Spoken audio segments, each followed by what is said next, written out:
Hi, this is Matthew to talk about the next Chicago album. I'm trying to get better. I've had a bunch of cold and lost my voice and stuff, so trying to get better over time. But we got one more Chicago album to do that was out in 2022.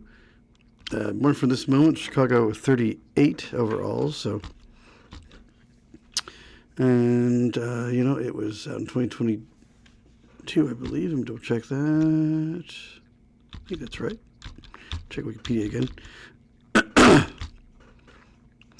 No, check it real quick. Should be.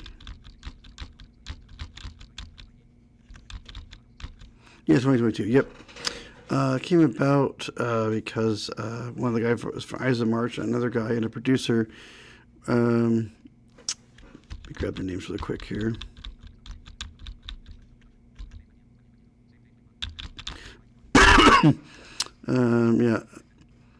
Rob Levis can do some collaborations with Jim Pedrick from the Ice of March and a guy named Bruce Gage. And they had a producer, Joe Thomas. Heard they were, they were trying to make something. And wonder if he was interested in helping. So he said, yeah, sure, okay. And so we got the rest involved, which is just, them now. So. So it's only, him and then Lee Loughlin and James Pecca who are calling the shots from this point on. And the other guys are just contract guys. So it wasn't as free-flowing as he would have liked. I kind of agree. It is a COVID thing. It was made, probably when people couldn't quite get with each other to really do stuff. Probably a lot of it might have been done, where you do stuff and just you mix it all together off, remotely. You're not there.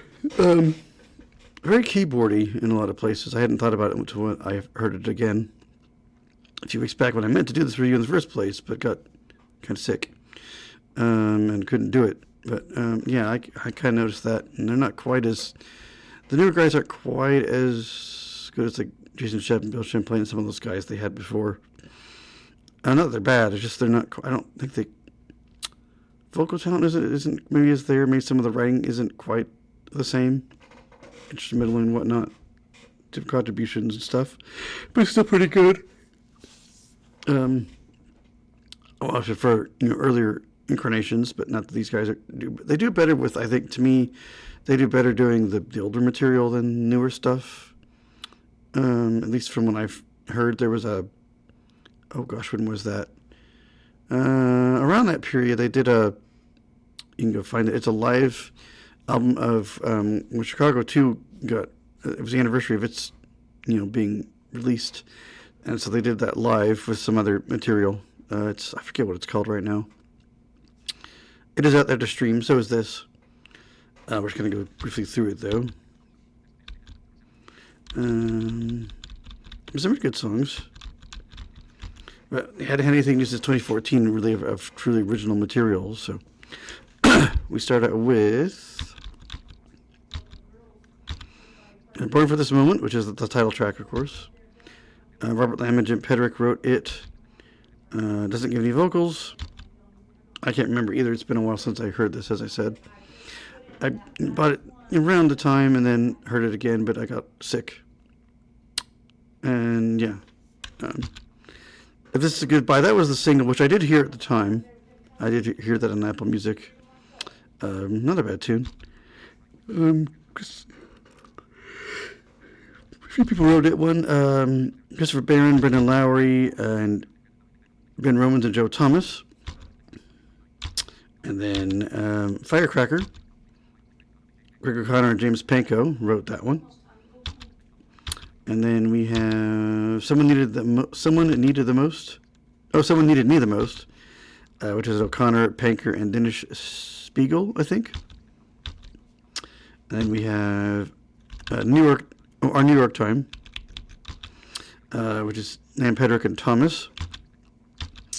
And then Safer Harbors is Lee Donnell, wrote that one. And then we have Crazy Idea, which is Lamb and Pedrick. And then Make a Man Out of Me, which is Keith Howland and Pankow. So him and the guitarist, okay. And then She's Right is Michael Burns, Lamb Thomas, and Ramon Islas, who I believe is now the drummer at this point. I think he's still the drummer. And the other guy was playing some more percussion-y stuff. I believe if I recall, he got with the drummer. Check the video tube before this one for these. I believe that's right in my head. And then The Mermaid is Sarah DeMarch, I think it's called, which is Lamb and Marcus Val. And You've Got to Believe, which is Baron Moments Thomas. And then For the Love, Bruce Gage and Robert Lamb. And then If This Isn't Love, which is John Drilly and Lee Loughlin. And then we end with House on the Hill, which is John Epps and Lamb, I believe. Oh, Van Epps and then Robert Lamb. And that is the album, but not a bad little album. Definitely a COVID thing. Didn't quite work quite as well in some spots, but there are some good things. Horns are still, of course, involved, which is great. Maybe not as inspired as earlier works, maybe, but not a bad thing considering that was during COVID times, and maybe they couldn't always get together and do stuff as a band. Our personnel, though, we have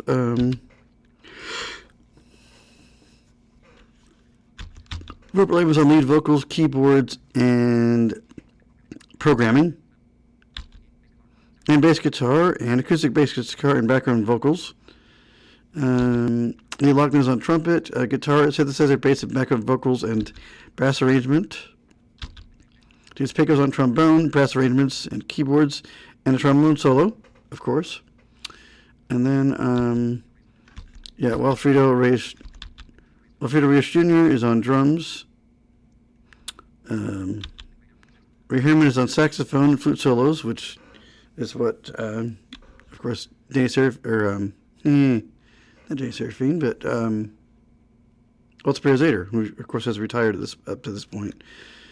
And I want to say that Lamb and Pankow and Loughlin maybe have also, at least I feel that maybe the trumpet and the trombonist aren't there now, but I'm not certain. I don't have a current lineup in front of me. This is from 22, so it's a few years back, but fairly close still to who was playing still. Lee Linnell lead vocals and backing vocals. Ramon Islas is percussion, and so yeah, it was percussionist that helped write that song, not the drummer. I think he had been drummer, but I think they moved stuff around. He went to percussion, I think, if I remember right. There was some shuffling of drummer types in the band. Lauren Gold piano. Keith Howland is on guitar still, and additional keyboards, electric guitar, and then Luke Pardini still there in background vocals, so he's still there.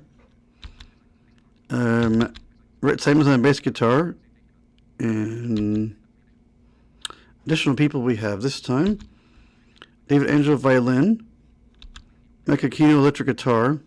I think he's been on before. CJ Baird on keyboards, programming, additional vocals and synthesizers. Ryan Barlow on percussion.